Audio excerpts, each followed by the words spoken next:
So if you stick back in time, thousands of years ago, people knew about the brightest planets pretty much everywhere.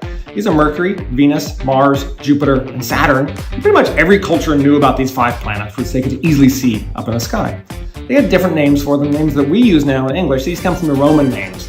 And that's because the early astronomers in Europe wrote in Latin, and Latin was the language of the Roman Empire, so we ended up with these Roman names after the Roman gods: Mercury, Venus, Mars, Jupiter, and Saturn.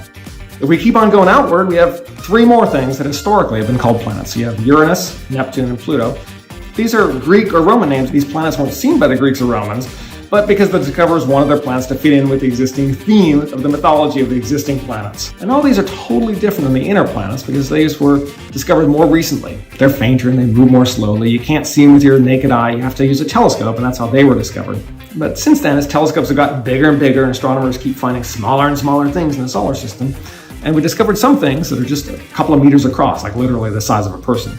And we've discovered thousands of Kuiper Belt objects, which are more or less like Pluto, a little smaller, a little further away, but the same basic idea. Some people still call it a planet, but oftentimes it's called a dwarf planet. That's what the International Astronomical Union says, because they're a group responsible for naming things. The issue with Pluto is you're trying to define a fuzzy line between a planet and not a planet, and it boils down to size. So there's so much more in the solar system to name. There's moons, asteroids, comets, rings, Kuiper Belt objects, craters. Because we're humans, we want to name these things. It gives us a connection to the huge universe around us.